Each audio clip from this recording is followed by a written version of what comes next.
Welcome to the Hillsdale College Online Courses Podcast. I am Jeremiah Regan, and I am pleased to be joined by my friend, Professor Emeritus of Art, and the instructor for your course, American Paintings, Sam Knecht. Hi, Jeremiah, and hi, folks. I'm delighted to be here today and tell you how great this course is. I had a wonderful time preparing for it and delivering it, and hope that you'll join us in taking the course. Now, the course is American Paintings, and Sam is the perfect person to teach the course because he taught art, including art history at the college for over 40 years, but he is, in his own right, a very accomplished painter. So the old joke that those who can't do teach does not apply to Sam. Today in American Paintings, we're talking about Lecture 1, American Heroes, and I want to share something very striking that Sam said that really got my mind working and pulled at my heartstrings. He said, and I'm paraphrasing, "Loving painting helps you love mankind all the more, and in the case of American paintings, it causes me to love Americans all the more." And I thought, what a great message to introduce a course in appreciating not only art, but the art of our country, and using that as an avenue by which to better love our fellow citizens.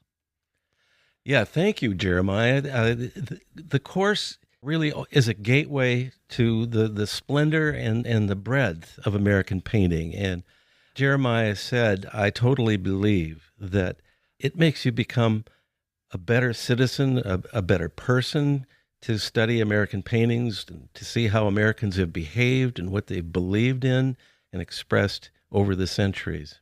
It's a real pleasure to have you, the professor on the course, joining us on the podcast. So let's give our listeners a little bit of an overview of the course. We have 4 lectures, and each one has a theme. The first is American Heroes, then Landscapes and Cityscapes, Everyday Americans, and the final lecture is on battle scenes. Can you tell us a little bit about how you determined those to be the subjects of the lectures? Since I taught at Hillsdale College forever, it seemed obvious that I should do something to cover the presidents. And so Lecture 1, American Heroes, concentrates on a few of our most notable presidents, but actually I led off with Paul Revere, a non-president, but a great way to kind of jumpstart how Americans have seen themselves through the eyes of painters. We'll hear about it. Our listeners will hear about it when they listen to the lecture following our comments, but give us a little teaser on Copley's Paul Revere painting.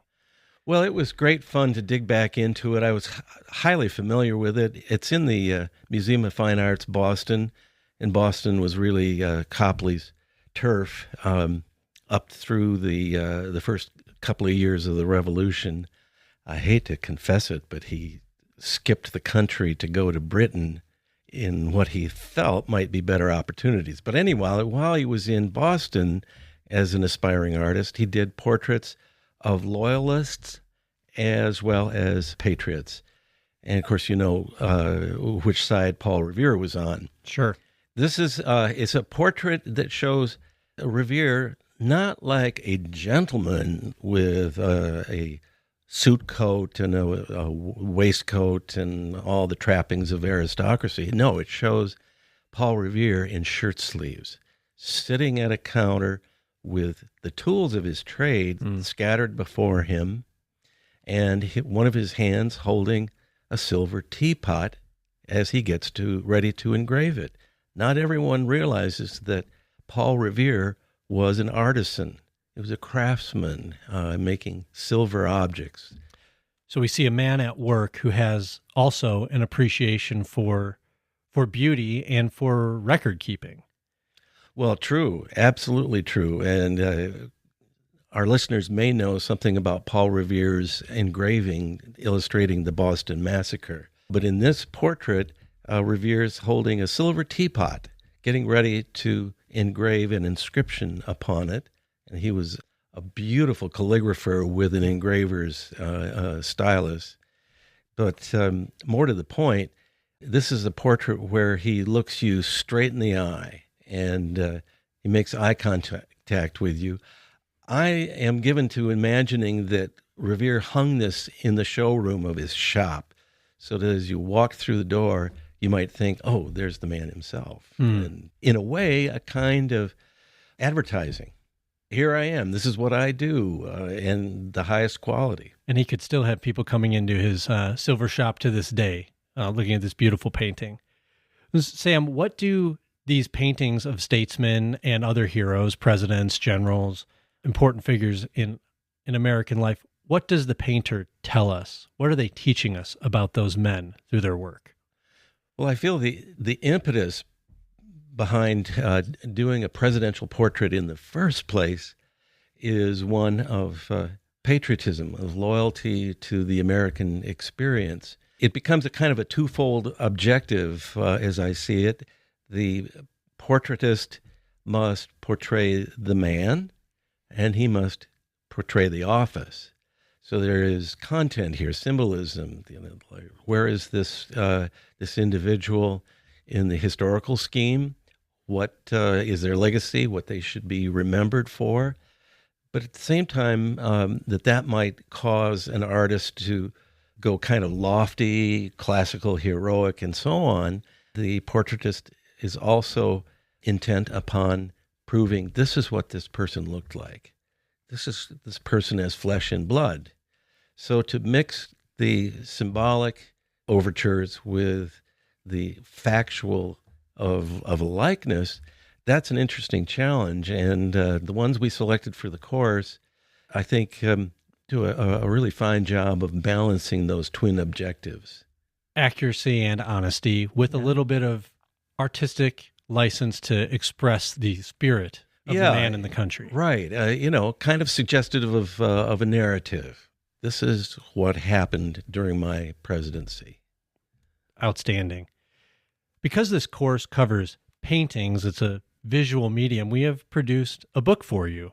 It's a beautiful book that has many of the dozens of the paintings that Sam explains throughout the course, along with Professor Knecht's commentary about these paintings. If you would like to get a copy of the book, American Paintings, you can go to hillsdale.edu/course. That's hillsdale.edu/course to get a copy of the American Paintings book.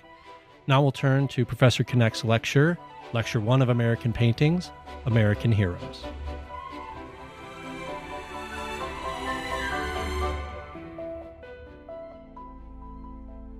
Let's start before the War for Independence with this painting of a silversmith from Boston. It's none other than Paul Revere. This painting was done in 1768 by John Singleton Copley, himself a Bostonian.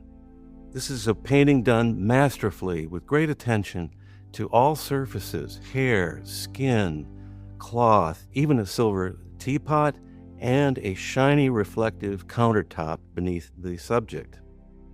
Well, why get a portrait done in the first place? That was the sort of thing only upper-class wealthies would do. Well, in this case, Revere is aspirational. He's ambitious, and so is the artist, for that matter. They both want to be considered on par with a high gentleman. I think this painting quite likely didn't hang on the wall of his home, although he had a beautiful home in Boston, but rather hung in a showroom in his workshop. So if you walked through the door, you glance over and think, oh, there's Paul Revere looking through a window at me. But you realize after a second that, oh no, it's a painting. It's oil colors on a flat surface. But it's so masterfully realistic. It isn't any wonder that Revere himself, an amazing craftsman, took the trouble to find the best painter in Boston to do this job. His attention as a painter goes to realistically describing all surfaces, whether hair, skin, vest, sleeve, the teapot, a shiny countertop in front of him. Let's take a closer look now at his treatment of Paul Revere by moving in to see some of the details that have been so well worked out. Take his right hand here brought to his chin. You can see his fingernail, even the sort of pinkish color of that nail in crisp detail. As we look down further from his shoulder down to his elbow, this magnificent sleeve. I never get tired of enjoying the skill with which he rendered that cloth and the anatomy of cloth that involves. Move the eye over here to the right in the teapot. It's so detailed that you see his fingers reflected in the polished, smooth silver. And at the top of the teapot, you even can make out a little so-called finial. It's a pineapple motif, a symbol of hospitality. Still further, there are sharply defined engraving tools on the varnished surface of this table. Notice that Revere's form fits rather neatly into an implied triangle, moving up to his head as its apex, down through the left arm holding the teapot. We can move over to the other side and complete that circuit more than once. But then to underscore that feeling of a triangle form, we have the horizontal of this front ledge, the molding in the front edge of the tabletop. Notice the lighting in this picture. It's very strong, coming from an upper window, and it flows crosswise, especially brilliant in its pooling on Revere's forehead and the upper two-thirds of his face, the lower part in the jaw and chin area getting a little deeper, but that might be the result of a 5 o'clock shadow, as we're fond of saying. But at any rate, the contrast is so strong that it's created deep shadows in the right side of his face. His right eye is nearly lost in shadow, but that's of no worry to us, no concern. We know it's there. The power of the technique here is to use light and shadow to bring out the most important parts, this part of the face and hand, while allowing the form to turn in space as the form would actually turn into deep shadows. That is true consistently of the treatment of the shirt, and with cast shadows in the forearm and hand, other shadows in the far sleeve, and so on. All very, very consistent and impeccably well observed. The way the contrast of the lighting is brought out in this painting is not exactly original to Copley, but he handles it magnificently well. In the Italian Renaissance, artists first began to observe and record effects of light and shadow, directional light, and so on, and they gave that the term chiaroscuro, which simply means in Italian, light and shade. Copley understands this. His own observation has put him onto something that is handled with great expertise.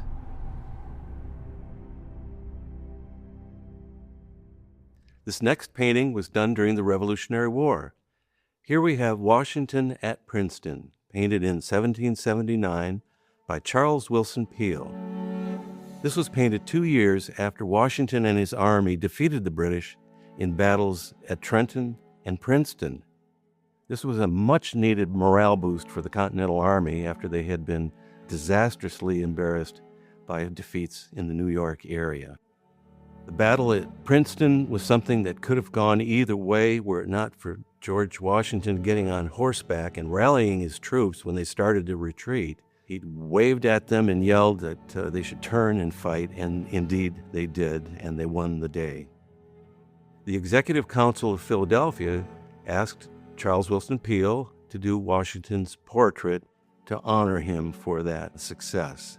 Peale knew Washington, they were friends, and the two of them must have gotten together and decided, let's do this as a large painting. The Executive Council probably wanted that as well. The canvas alone is 8 feet tall. Washington was 6 feet 2 inches. So therefore, when it was all said and done, and you saw the painting, you felt like you were seeing the general standing before you in real life. So let's look at the painting and see how Peale pulled this off. First of all, there's a great deal of contrast in it, from light to dark.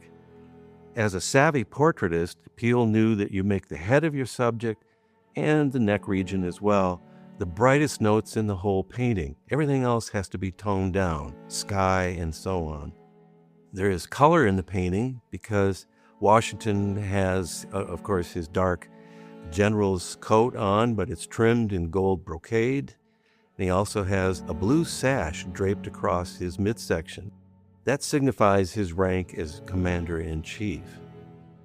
Possibly competing a little bit for attention are his white breeches, but they are toned down as off-whites, and that works.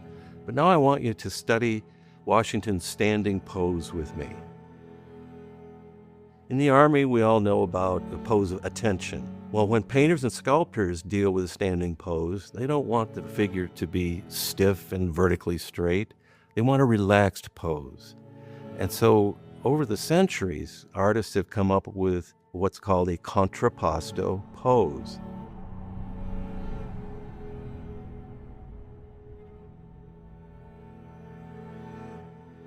When opting to do a standing figure head to toe, the artist has to think about what will look natural. The dumbest thing to do is a stiff, standing straight up kind of pose where it might look like a soldier at attention, and all you have is a bunch of vertical lines. But gradually over the centuries, since the ancient Greeks, artists have studied and excelled in their handling of a standing pose. We call this pose treatment contrapposto, counterpoise. It suggests a lot more back and forth. So in this, it could be stated that the figure might go through a kind of S-curve of axis of the spine and the major volumes of the pose. And when a figure is standing in contrapposto, the weight is shifted to one leg. That's the load-bearing leg. It's locked at the knee. The non-load-bearing leg can bend at the knee with its relaxation. But that also means that the rest of the body, everything's interconnected, the rest of the body will respond with some shifting around. One shoulder may dip with another one being higher. The hips may kick up or cant up a little higher on one side. You get almost kind of a wedge implied here.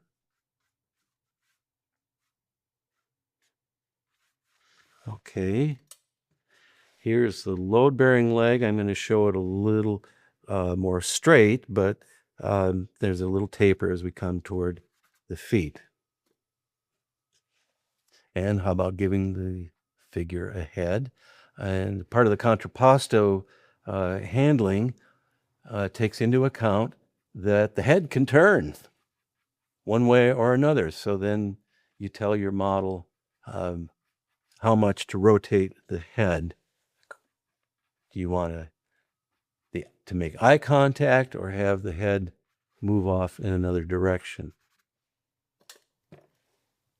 One has to be attentive to where the knees wind up. They may not be on their same level. They would be if you're doing head-on, straight and stiff. But in this case, we want fluency throughout. A whole unbroken feeling of energy and the handling of weight from toe to head. And this is a most basic description of what embodies the contrapposto pose. But when we look at Peale's painting, something is a little peculiar here. He's taken his left leg and he's crossed it in front of his right leg. That doesn't happen in traditional contrapposto. This is a new twist. And I think it makes him look a little awkward, especially with his right arm swept out in akimbo, hand resting on his hip, and he's holding a hat, of course. But he feels like he'd tip over were it not for his left arm reaching out and steadying his pose as his arm and hand rest on that cannon. I think it's a British captured cannon.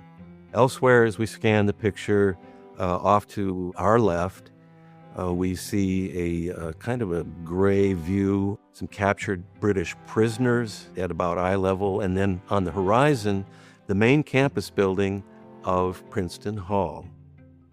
This painting was a big hit And so much so that Peale was commissioned to do 8 copies of it, full size, full color paint, and so on.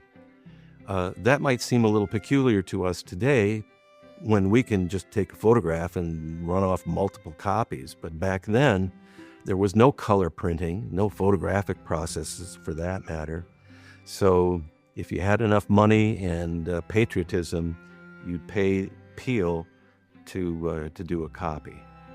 Peale was a man of incredible energy. He actually outlasted 3 wives. Between them, they produced 18 children, and all of them were trained to be artists.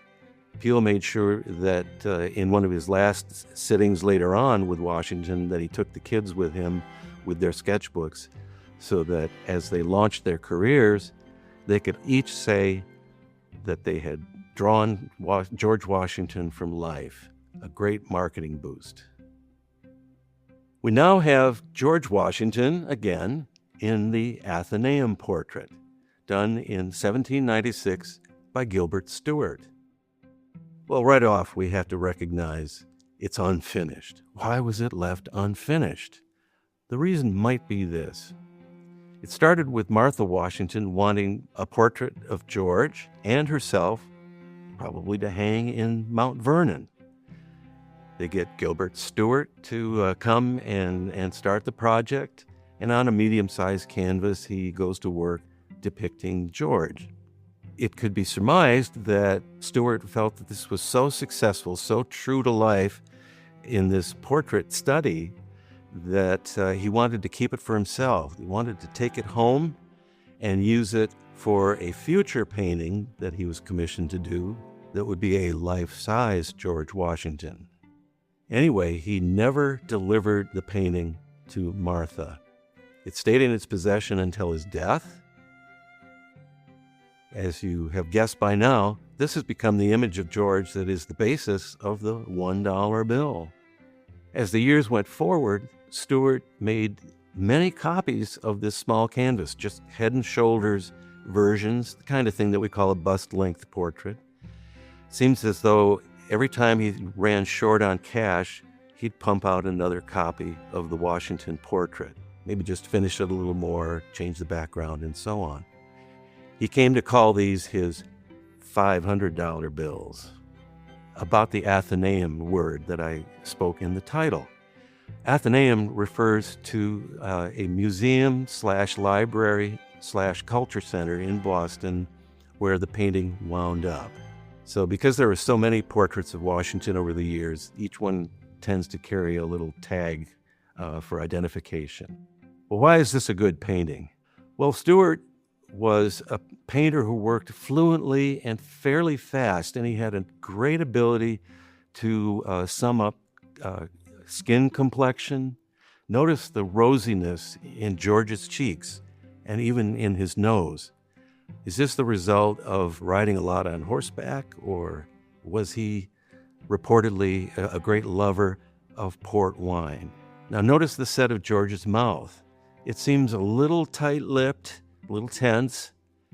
You probably also know that George wore dentures. He had lost most of his teeth by adult age.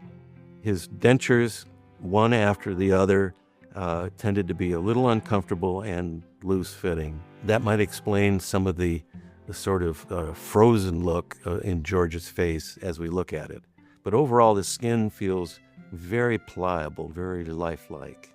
Well, now we have another painting that is of George Washington with a little bit of a connection in the title.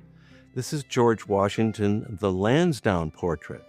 It was done in 1796, also by Gilbert Stuart. You can guess now that he probably used his Athenaeum unfinished study as a help in doing this portrait. But now I've used that word Lansdowne. What's that? Well, it actually refers to the name of the person who commissioned this to be painted. And believe it or not, it was none other than a Britisher. Interesting irony here is that he was a supporter of the Revolution, even though for a couple of years he was Prime Minister of Britain under King George III. Well, now this painting, like Peale's portrait of Washington is on a canvas which is 8 feet high. And once again, we can presume that George, in his 6'2" stature, is presented life-size. Now, the former general is now, at this year, 1796, the newly inaugurated president, first president. The campaign for liberty is fulfilled, and now in peacetime, Washington has taken off the uniform and put on civilian clothes.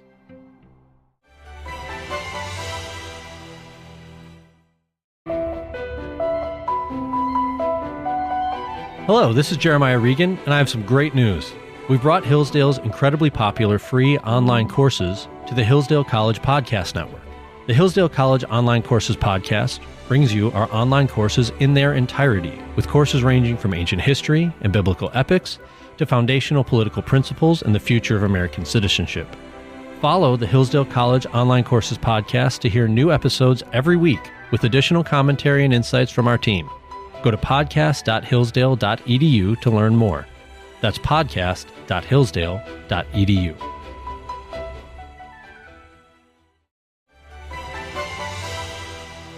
The father of our country, George Washington, in this Lansdowne portrait. Obviously, to pull this together, Gilbert Stuart has relied upon the Athenaeum portrait that he's taken home for reference. He's transcribed that head in fine fashion here, down to the color in the cheeks and the treatment of that solid and somber expression. George looks forward very directly, as if he's seeing off in the distance what is happening in the country before him. Notice that we could surmise that this is a wig that he's wearing. To my eye, as a portraitist, I noticed the sharp seam right here, which suggests to me that that's a wig, that separation between the temple region of the face and the fluffy wig. Elsewhere, though, notice that the lighting here is very frontal on his face, but turns into shadow at this region. It's a good example of what we're fond of calling Rembrandt lighting, where you get plenty of light, but also sufficient shadow to give you contrast and achieve solidity as well as variety in the picture. The brightness of his head certainly makes his head emerge without a doubt, commanding our attention just as much as he is a commanding president now. A little bit of interesting active detail here in his cravat and a slice of light in that part that wraps around his neck. Those brightness features serve to accentuate his head and keep us here a good long time. But from there, we're led elsewhere through the painting, through the line of his outstretched arm and this hand here, which is in a kind of approachable way, open at the palm, a shape which itself reads very well because of the way the fingers slightly curl, and separate, and the thumb up. But I'm sure it was a pose that Stuart was very careful about capturing. What about that hand? It's almost a hand of giving liberty to the Republic.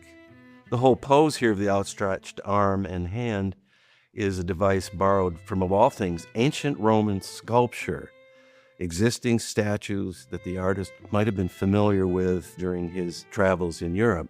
It is the emperor's pose of either giving an order or making a decree.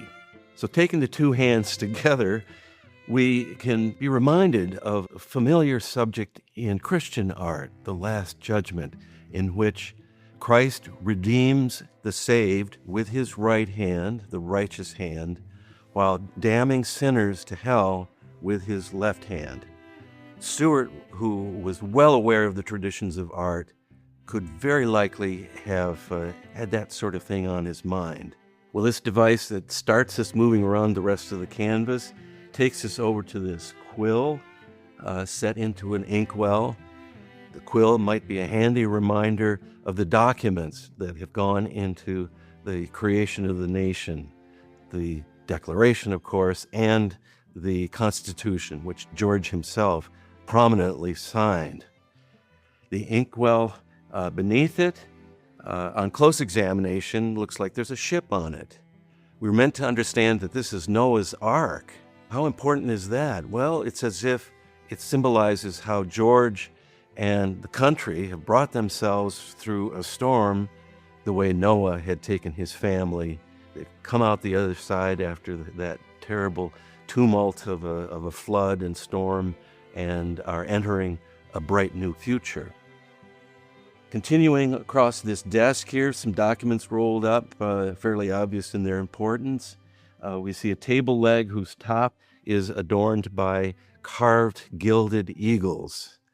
Certainly one of the early appearances of the eagle as a national emblem.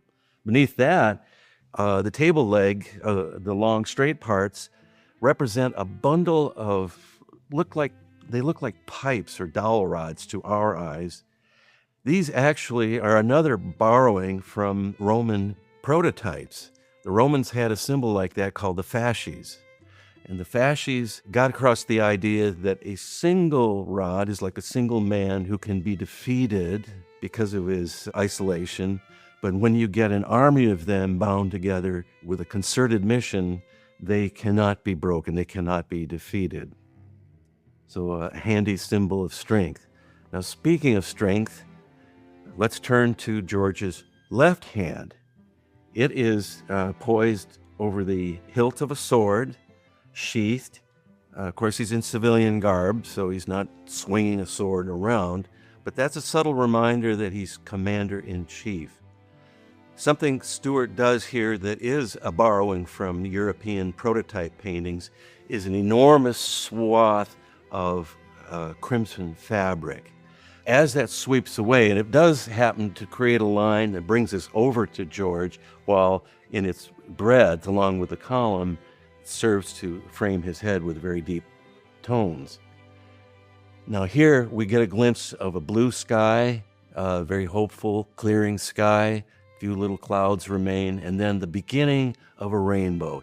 And that's a little symbol of hope for the American Republic.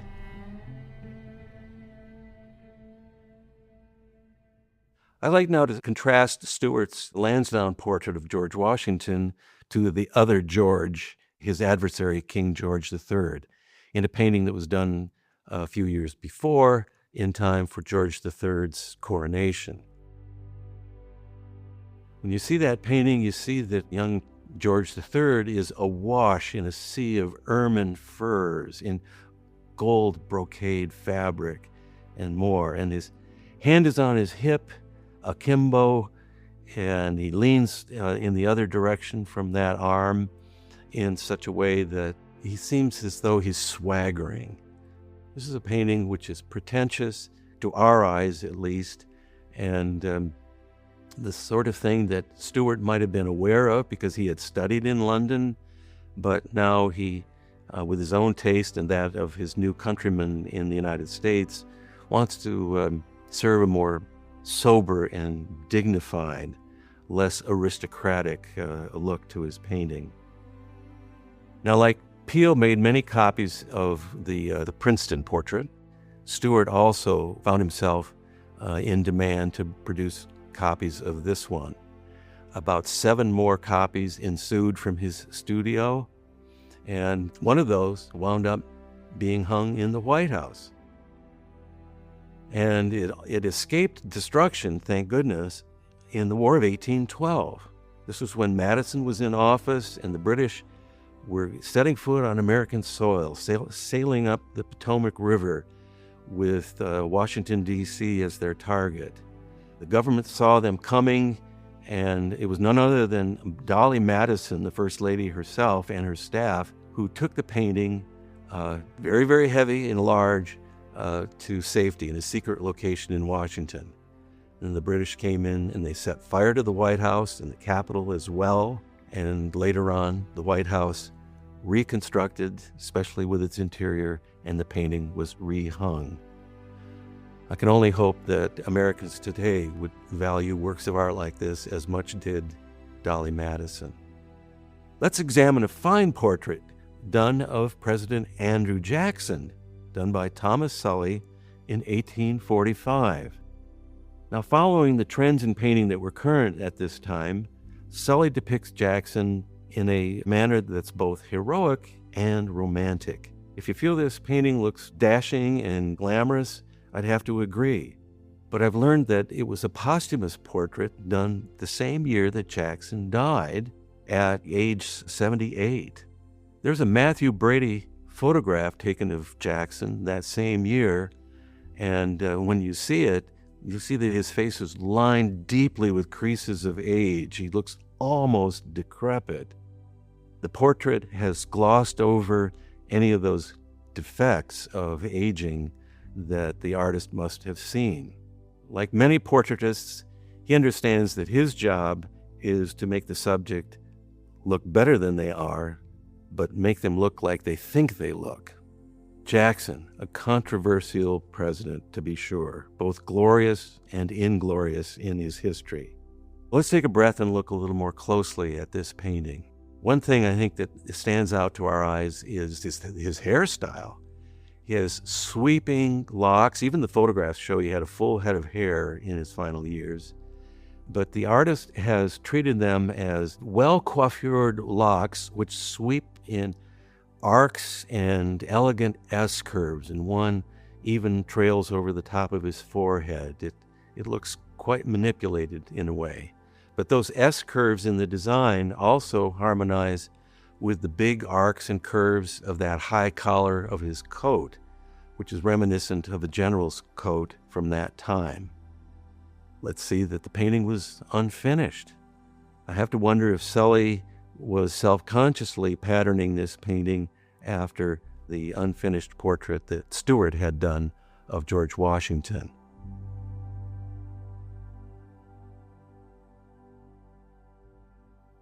"15 years after the Jackson portrait, Abraham Lincoln sat for this portrait, a head and shoulders portrait done in 1860 by George P.A. Healy.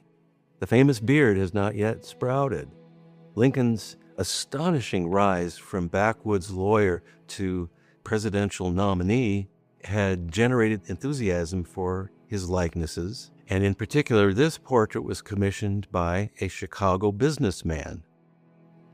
And remember that the nomination for the Republican ticket had taken place in Chicago. Lincoln was basically from Illinois in his adult life.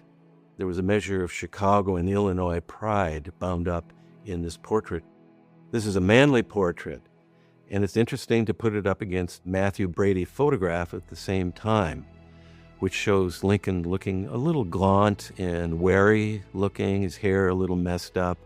But the Healy portrait is very tidily groomed, a little bit of lock of hair straying over his forehead, but otherwise every part of the painting has been very carefully rendered down through his shirt and tie, coat, and so on.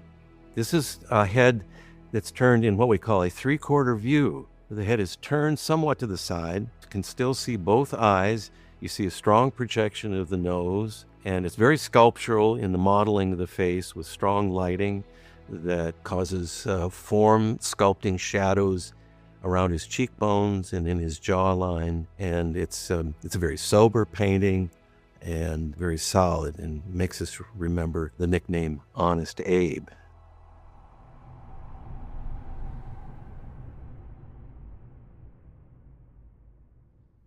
When posing the model for a portrait, the artist has three main options. We're beginning here with the profile, where the in and out of the face is well expressed as forehead, nose, chin meet the background. Well, next, we'll have the head turning with a different model. And now we have a three-quarter view. This is where the head is turned away a little bit. It's a very natural thing. It suggests mobility and life on the part of the sitter.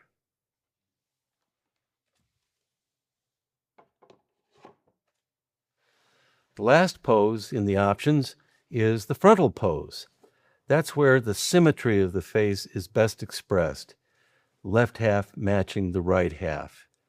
So here you've seen the three main examples, which can be modified by a turn or a tilt of the head a little bit this way or that, or bringing the chin up or down. This is The Peacemakers, done in 1868. This is another work done by George P.A. Healy to honor Abraham Lincoln. This is 3 years after the horrible assassination, and like so many, Healy too was in mourning for the president. There were tributes pouring in from every direction, but Healy, who by then had known Lincoln rather well from that first portrait, decides to do a scene that was pivotal in the outcome of the Civil War.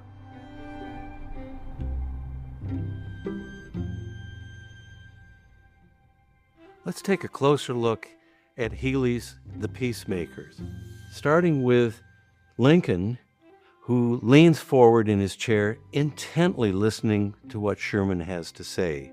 That's the most active pose, and yet it still carries a decisive quality to it. Admiral Porter sits quietly, contemplating what Sherman is trying to say. There's Grant next to Lincoln, and he is also focused on the words that Sherman is delivering. Here Sherman sits. He holds his hand forward between thumb and forefingers in saying how if we do what we're deciding to do here today, we will have Lee between thumb and forefinger. Let me show you now how well the artist made it clear that Lincoln is the most important person in this scene. In a design sense, we have the line of this window that brings us down to his head. We have the brightness of the sky behind it, much brighter than the other two windows. He leans forward. The diagonal of his shirt also energizes and calls our attention. His pose is, of course, thoughtful, but notice how he grasps the arm of that chair and leans into the thoughts. In an otherwise monochromatic painting, mostly grays and some soft browns, there's, of course, a spot of color, this glowing rainbow that appears behind Lincoln's head, another device for calling our attention to him, and, of course, the message of hope embodied in this picture. It's the brightest spot of color in the whole thing. Let's turn now to a view of this painting as expressed by none other than a 20th century president who also knew war. Here's what President George H.W. Bush said about it in 1990 when he himself was in the White House. And in it you see the agony and the greatness of a man who nightly fell on his knees to ask the help of God. The painting shows two of his generals and an admiral meeting near the end of the war that had pitted brother against brother. And outside, a battle rages. And yet what we see in the distance is a rainbow, a symbol of hope, of the passing of the storm. The painting's name, The Peacemakers. And for me, this is a constant reassurance that the cause of peace will triumph, and that ours can be a future that Lincoln gave his life for, a future free of both tyranny and fear. Here's a commissioned portrait of Bush, the 41st president, with a glimpse of The Peacemakers by Healy in the background behind him. I feel that the 41st president summed it up eloquently. We move forward to the turn of the next century. Another war hero and man of action takes the White House. You can almost hear him say, bully, if you know what I mean. We have Theodore Roosevelt, painted by John Singer Sargent in 1903. Sargent was considered the finest painter, not just in the United States, but in all of Europe. I'm happy to say that Sargent is one of my personal favorites, and I know that the same is true of many of my friends in the Portrait Society of America. Sargent was born in Florence, Italy, of American parents who decided to settle in Italy for health reasons. Now, much of his art career was spent in Europe, especially in France and London, but he came back to the States often to camp or hobnob with East Coast folks. His reputation was solid, and he was given the job of doing the official portrait of President Theodore Roosevelt. TR had the artist stay as his guest in the White House for about 2 weeks. With the president, Sargent tagged along through the residence to scope out good lighting, pose possibilities, and so on. Well, now, according to one account, here's what happened in one of those walks. Together, Sargent and Roosevelt toured the White House while Sargent looked for a proper light and a good pose. As Roosevelt led the way upstairs, so the story goes, he said, "The trouble with you, Sargent, is that you don't know what you want." "No," replied the artist. "The trouble, Mr. President, is that you don't know what a pose means." Roosevelt turned sharply back, grasped the newel post of the staircase, and said, "Don't I?" "Don't move an inch. You've got it now," replied Sargent. And that moment of irritation and anger is what Sargent fixed on, and that became the basis of this portrait. And Sargent was the artist capable of doing a painting that looks like it's done at white heat with incredible accuracy, resolve, and life. So in a way, you could suggest that the big game hunter president was caught in the bullseye of the artist's vision. Well, what about the analysis here? Teddy stands there with one arm akimbo. That's kind of a familiar device, but that outstretched right arm of his, with fingers slightly spread on the newel post knob, looks almost like a claw ready to tear the newel post right off the staircase. His head bores his eyes into you with that frontal pose, very strongly modeled by a light source to the upper right, which flows down a diagonal, causing strong highlights in his forehead, nose, and his pince-nez glasses, the white collar of his shirt, of course, all notes designed to bring our attention to that powerful head. And the light also seems to suggest that with its border of shadow, that it takes our eye down to that commanding hand. You notice it's a black coat. The artist was smart enough to avoid overdoing highlights in the black fabric. Therefore, you have a powerful shape of black, almost a flat silhouette, which delivers a lot of punch to the effect of this painting. It depends as much on its strong shadows as it does on the light. Well, when we think of portraits of leaders, especially presidents, we think usually of a portrait format, a vertical format. We all use Word document software. We know the difference in page setup between portrait and landscape. Well, here we have a portrait of John F. Kennedy done in 1967 by artist Jamie Wyeth. This is the kind of painting which breaks the mold of president's portraiture. It's in a landscape format, very, very broad, rectangular format with a very close-up pose on the president's face and hand. Well, young Jamie Wyeth, who was only about 21 years old at the time, was friends with the Kennedy family, and he was, in 1966 or so, asked to do a posthumous portrait of JFK. And he took the job very seriously.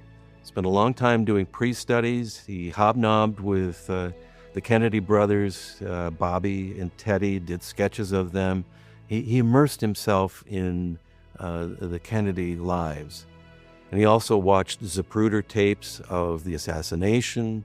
He did all kinds of pre-studies, both in oil and sketching and so on, as he planned and sorted out his ideas. The result in this painting is stunning and surprising. We are brought into an intimate moment of contemplation, indeed anxiety and worry. The president's head in that rectangular frame is off-center to the left, unmistakable and riveting in its brightness.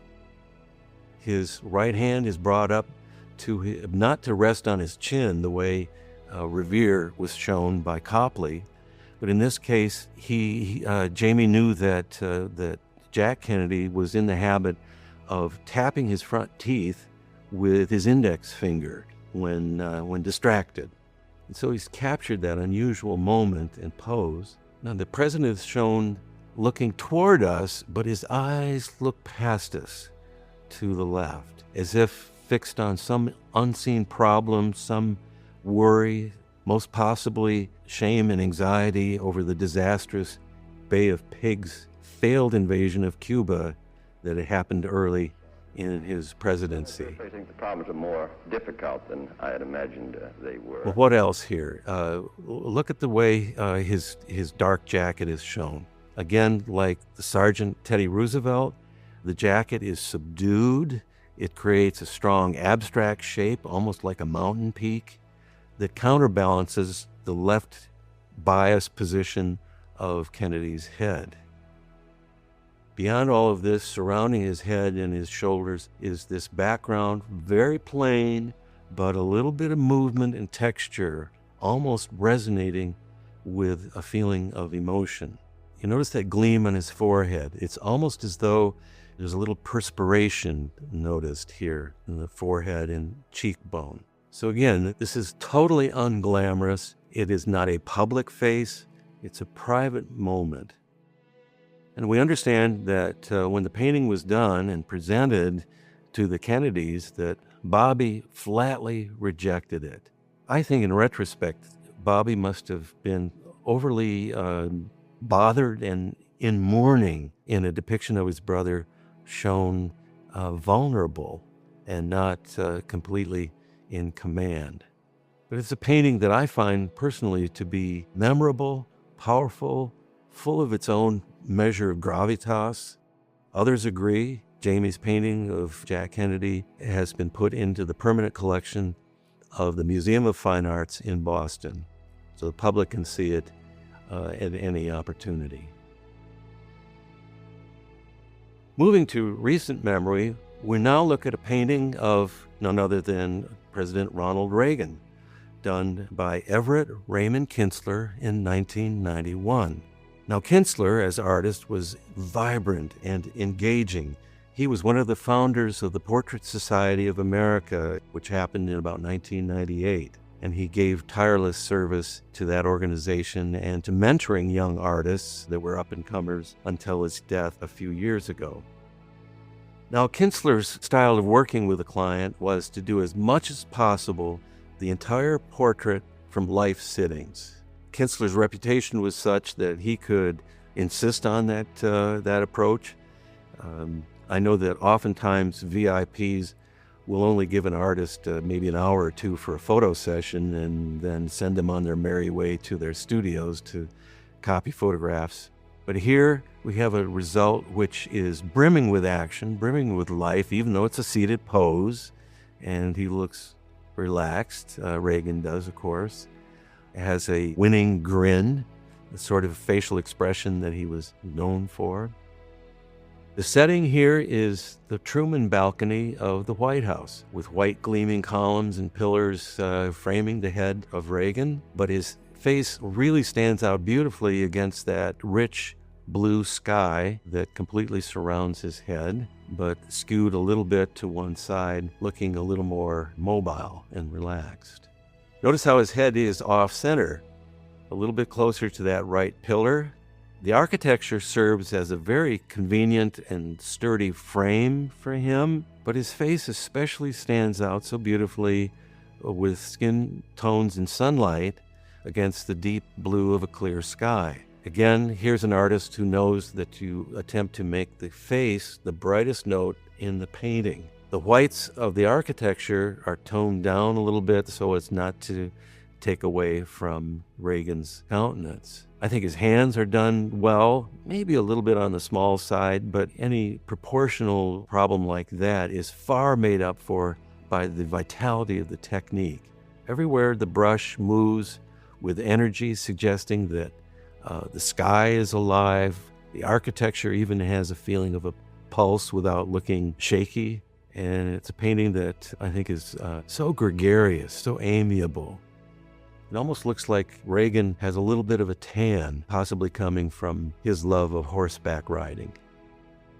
The traditions of doing presidential portraits continue, but I'm going to stop and settle on this portrait of the 43rd President, George W. Bush. This was painted in 2012 by the late masterful artist John Howard Sandon. Beginning in the 1990s, I met Sandon a few times at Portrait Society events. In his final program for the Society, he covered working on this portrait of the 43rd President. He revealed that he did 8 canvases in the project. 5 of them were of George Bush himself. 3 more were of Laura Bush. He kept making changes in each new canvas until both the President and the First Lady and he, the artist, were each satisfied. Like Kinsler, this is a painting whose technique, and now in Sandon's hands, is lively, and yet the pose and the presentation is relaxed and formal. You see that some mobility and lifelike qualities in the pose are carried out by how George leans ever so slightly to the right. That movement toward the right is counterbalanced by the turn of his head as he looks to our left, and of course his right arm on our left side slants down to grasp a chair with the presidential seal easily visible. The setting here is the Oval Office. Sandon had experimented in many of his previous canvases of Oval Office settings, different props, different poses, and so on. But this is the one that everyone was happy with the final result. I want to take a closer look at George Bush's face here. The forward planes are in good, strong lighting. There's a shadow in the right eye socket drifting down the nose, which helps to break up that pool of light on his face, and it helps to model the sculptural form of his face at the same time. When you look at the shadows on the right side of his face, they begin along the right side of his chin, and they move up like a straight vertical pillar toward his cheekbone, grazing around the cheekbone, moving up into the forehead with a slight shift because of the turn of the head planes around the temple ridge. Even though the shadows are rich, they're not deadenly dark. A secondary light has been bounced into the shadows to create a slightly bluish, grayish tone, and that serves to provide some complementary contrast to the much warmer tones of his face seen in the light. This is a really professional and effective way of handling the illumination of a head, and I think that for all of that skill and decision-making, Sandon has produced a portrait which is very, very lifelike and worthy of our attention. Sandon himself said that there's nothing more difficult and demanding than painting. It calls for a state of physical and mental alertness throughout the session. Observe, analyze, respond with paint, all at white-hot speed. This is the painting act. He also declared, and I've taken this one seriously, never anything but your best. Paraphrasing Edison, it takes about 2% talent and 98% hard work. Each of the artists in this series has put in that kind of hard work and long years of practice and performance. In addition, their works show credible likenesses with doses of interpretation here and there. They bring our patriots and presidents to life. They are invaluable documents for the nation's story.